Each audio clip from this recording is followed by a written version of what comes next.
So these healings are quick. Some of you have waited longer in a doctor's surgery, have you not? Yeah? All right. And the reason I'm doing this, the reason I'm here in the UK, I'm from the UK originally. I've lived in New Zealand for 20 years. We need to change our medical system. We need to look at non-physical energy. We need to start helping people feel their feelings.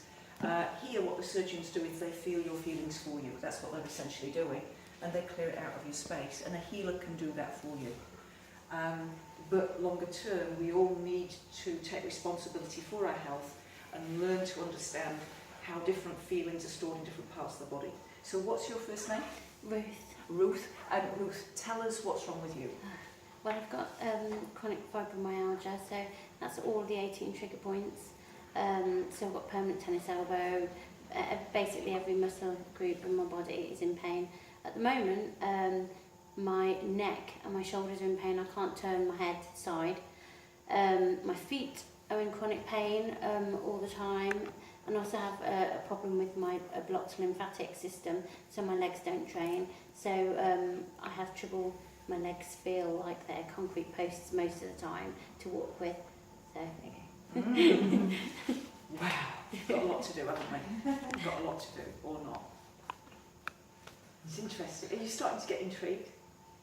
Yeah? I mean, I've been doing this for 24 years. And in that time, there's only been 2 people I haven't been able to help in 24 years. My clients that are terminally ill, I've lost 6 in 24 years. That's pretty impressive. You show me a doctor with that kind of success rate. So, but realistically, there's not enough of me to go around, so I do need to train some people. I've already started training people in New Zealand, but I need to train some people in the UK to do this kind of healing. So if you love what you see me do, if you would absolutely, it would be the best thing in the world for you to do, then come and join me for a weekend learning how to heal. Now, the thing that's going to happen for you is, as we get you well, you're gonna pee so much water and lose so much weight, which is going to be great, isn't it? Eh? Yeah.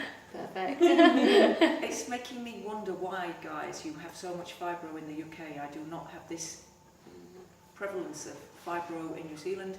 In New Zealand, we have a lot of cancer. 1 in 3 people dying of cancer. That's high. In the 1970s, it was 1 in 30. And we have a very high incidence of childhood diabetes, including my own son. And I sort of know what the cause of that is. I can't prove it. I'm curious. I'm wondering if there's any correlation with your chemtrails here. Yes. And fibro. Chemtrails are real. I think aspartame as well. And aspartame in your diet drinks, absolutely. Get that stuff. Don't drink any diet drinks. Drink rainwater, rain juice, but without fluoride in. Yeah. Yeah, so diet drinks, diet chewing gum. Terrible, terrible things. Okay. I've diet drinks all my life, so there you go. Yeah. So what's happening basically within our bodies is our detox system, which comprises mostly liver, kidneys, gallbladder, can't cope with this toxic world that we're now living in. In my grandmother's day, my grandma, seriously, she had a little bit of domestos for the outdoor drains if she needed it, and the toilet, and sunlight soap.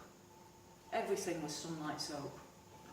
All right, there are now 80,000 chemicals under our kitchen sinks in one form or another, and they've never been tested on humans. Yeah, in New Zealand we have a product, it's called Spray and Wipe, but when you read the label it says spray, leave 30 seconds, rinse and then wipe. But that's a long label to put on a... so you're wiping your kitchen bench with some chemicals and then leaving the chemicals on there. Cool. Now what's happening for you? It's very, very warm around my head. Very, very warm. I feel quite nauseous right now. Nauseous, okay, that means some detoxing work is being done. Now you're getting 2 hands on you, the other's only got 1. Alright, I've just got to concentrate just for a minute. So basically what they do is, this sounds daft, but they scan my brain and the energy patterns of my brain, and they scan you, and then they bring your brain waves into alignment with my brain waves. which is a bit like if you meditate. Hands up if you've tried meditating. And have you found it easier to meditate with someone? If somebody's got their brain on that right frequency, you can bring into it. It's much, much easier to meditate when somebody's on that right frequency.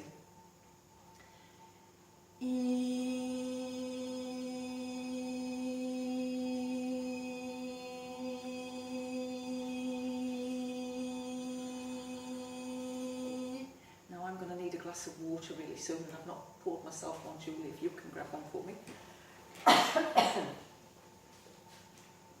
I drink a lot of water because every biological function in our body requires water, whether it's blinking our eyes, whether it's swallowing food, whether it's breathing.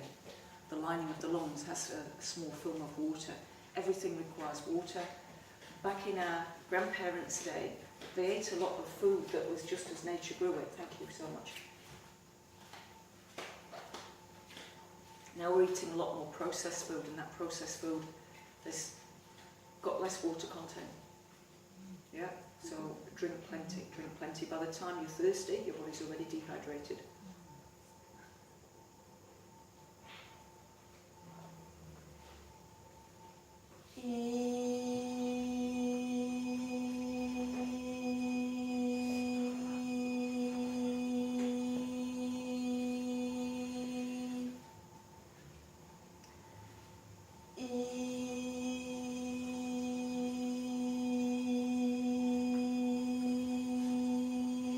Now sometimes the surgeon that's working with me gives us some insight as to what's happened and what's the cause of the fibromyalgia. Everybody is different. I'd hate for somebody to watch one of these videos and think, oh, that's the solution for all fibromyalgia. No, I treat everybody as an individual. I actually ignore the labels. The labels are not helpful. What is fibromyalgia? It's like saying, what is Jeanette? It's a label. What is cancer? It's a label. So we're going to find a cure for cancer? We're never going to find a cure for cancer. We can address cancer at a fundamental energetic level so that it disappears. That's called remission. But you won't ever find a cure for cancer. Anybody from the Cancer Society watching this? I would donate more to the Cancer Society, but I hold myself back because you're going down the wrong path. We need to look at non-physical causes of cancer, not pharmaceutical drugs. Right. How are you feeling? My shoulders feel a little bit more relaxed. Cool. I'm going to get you to walk around just to see how we're doing. I'm not expecting it to be fixed by any means yet, but I just want to see how we're doing.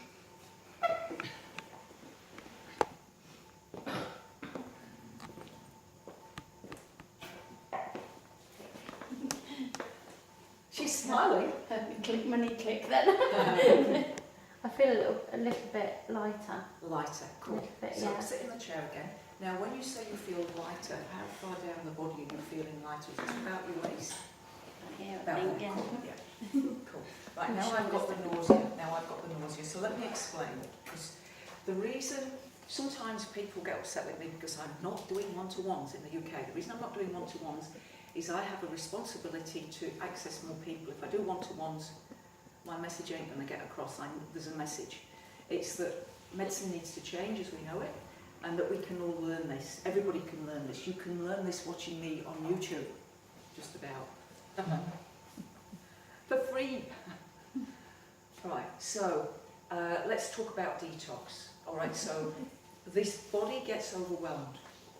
And what happens then is the liver, which is your major detox organ, it can't get the toxins out, whether it's from the amalgam fillings in your teeth, whether it's from the thimerosal and other nasty chemicals like formaldehyde in vaccines, whether it's from smoking, fumes that you inhale, whether it's from car vehicles, whether it's from pesticides, whether it's from fly sprays, air fresheners, deodorants. Your body can't cope, and so the liver sends those toxins away from the major organs as much as possible. It will send it into your fingers, it will send it into your toes. If you get achy toes, swollen toes or feet, usually it's toxins, usually. You're gone? I suffered with psoriasis for about, majorly for about 15 years, and I was in and out of hospital 3 times a year having treatment, and that's a lot of chemicals. That is a on lot my of skin. chemicals in your liver. Yeah? Mm. Yeah? And the liver would have struggled. Your liver can only cope with so much. And one of the things that I'm always very aware of is if I have any alcohol at all, it takes a while for my liver will prioritise the alcohol. Alcohol is a poison. Yeah. And the liver will prioritise the alcohol, and whenever you've got alcohol in your system, it can't do its detox work. It can't. I don't drink. So, no, I'm not saying you do. I'm not saying you do. This is for viewers at home and for the audience who are curious. Your liver can't function if you're having alcohol. All it's going to do is process the alcohol. So be aware. Now, so any toxins will go through the liver first, and the liver then will send them either to the gallbladder so they can come out of the feces, or through to the kidneys so they can come out in urine. If the liver is overwhelmed, it can't do that. If the gallbladder is overwhelmed, it can't do that. If the kidneys are overwhelmed, they can't do that. And so then the toxins get stored in the intracellular space. It's the space around the cells. When we put on weight, we don't gain any more cells. The existing cells are inflamed with either water or fat. And why are they inflamed? Because you've been exposed to a toxin. How many of us have really watched our diet only to lose no weight? Or been eating normally and put on weight, and we're like, what? And usually it's the stress in our life, or stress in a relationship, or financial worry, or toxins exposure. That's what it is. It's not just about calories. Calories is a part of it, of course it is, but it's not the whole story. Okay. Now, what I'm being told for you is that you are a very, very gentle soul. Always happy, very, very gentle. And at some way along the journey, your higher self decided it needed to protect the gentle you from that world out there, because somebody was being decidedly mean. Mm-hmm. And it might have been kids at school. Kids at school, when we're young, have a habit of being mean. Most of us grow out of that, or most kids do grow out of it, but not always. Sure, you can still think of some adults who remain mean. Yeah. Yeah? You've not got a mean bone in your body. Yeah? And so part of you may have felt at some stage, I need to protect myself from that behaviour. Yeah. Now, the very best way I know to protect yourself from that kind of behaviour is this.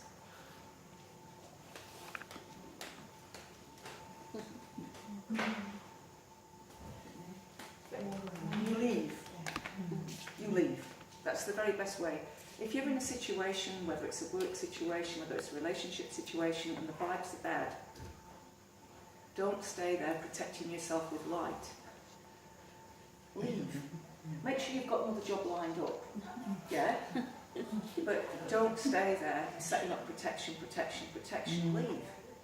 A good friend of mine is writing a book, and it's called Is Your Partner Killing You?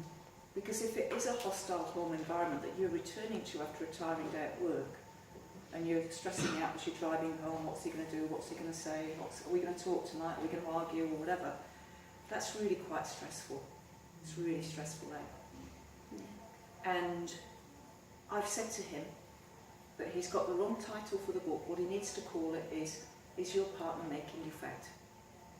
Because it's exactly the same principle, exactly. And people are more bothered about being fat than they are about dying. So if you find yourself putting on weight and you've not been overeating, then just look at your environment. What is the stress? What is the stress in the environment? And very often what happens is we make ourselves ill to leave work. We do. And it's not all in our head in the way you might think, I haven't made myself ill. But the environment is hostile. And we may even feel bad taking time off for being ill. And then it gets worse and worse, and then we have to leave. It's a self-righting system. Right, let's see how you feel as you walk around. I feel a lot lighter. Yeah, my legs feel a lot lighter. Awesome. I've got kind of back pain a bit. And I feel a lot loose and, The big thing for me is your face. A bit, Yeah. So sit here again. Yeah. The big thing for me is people's faces. Much She looks looser, I lighter. feel She much didn't look looser. grey before, but she looks lighter, more energised, eh? Right, so I want you to understand at the deepest level that all that's happened here is your own higher self thought it would be a good idea to protect you from those people out there that were mean. Yeah, that's all that's happened here. That's all that's happened. Okay. Quite a list as long as my arm. Yeah. From that high to Yes. Yeah. that high, which is what I am now. Yeah. All right. Now they're going to do some work on your neck, okay, to really loosen up your neck. Now, neck. The neck separates the body from the head. The head is about a 5 kilo weight. So while I'm working on her neck, you guys can also receive healing for your neck. Neck allows us to see things from all angles, from all perspectives, or from more angles, more perspectives. So what I want you to do is, everybody in the audience, you can just turn your head to the right, see how far around you can see. Turn your head to the left, see how far around you can see. Then make sure your arms and your legs are uncrossed. Close your eyes and just allow yourself to receive this sound. This is going to be a sound healing specifically for the neck.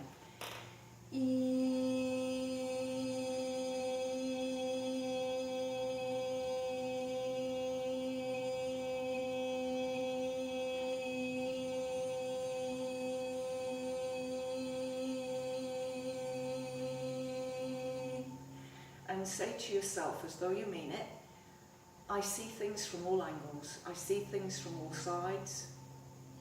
No one perspective is ever the absolute truth. So I see things from all angles. I see things from all sides. No one perspective is ever the absolute truth. And I will just say at this stage that the perspective that I give about healing is not the absolute truth. It's another perspective to add to other perspectives you've had. Okay, then what I want you to do, we'll do audience first. What I want you to do is take 2 deep breaths, and then you're going to open your eyes, and what you're going to do is you're going to let just your eyes, your head's going to keep looking at me, face is facing forward, let your eyes go to your right as far as they can. When they can't go any further, take another breath, and as you do so, breathing in and out, just let the eyes lead the way and let the head follow. So give that a go. Eyes lead the way, let the head follow. Eyes lead the way, let the head follow. Remembering to breathe. Then let your eyes come back to centre. Then let your eyes go as far as they can to your left.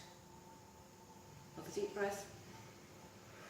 That's it, and then let your head turn. Let the eyes lead the way, let the head follow. You're just allowing a few seconds, milliseconds, for a signal to go from the eyes to the brain, to the muscles in the neck, to know that I'm going to be turning my head. And then let your head come back centre, and just raise your hand for me if you've got more movement now in your neck. Isn't that amazing? Yeah, no manipulation. I don't like having my neck manipulated because it's very fragile. I haven't got a fragile neck. Everybody's neck is fragile. They're very delicate bones. But we can do this for ourselves. We can actually allow ourselves to receive the sound. Right, moment of truth. Let's try your neck. So keep your head forward. Let your eyes come to the right till they can't go any further. 2 deep breaths. Then let your eyes keep going that way, and as they do, let your head turn.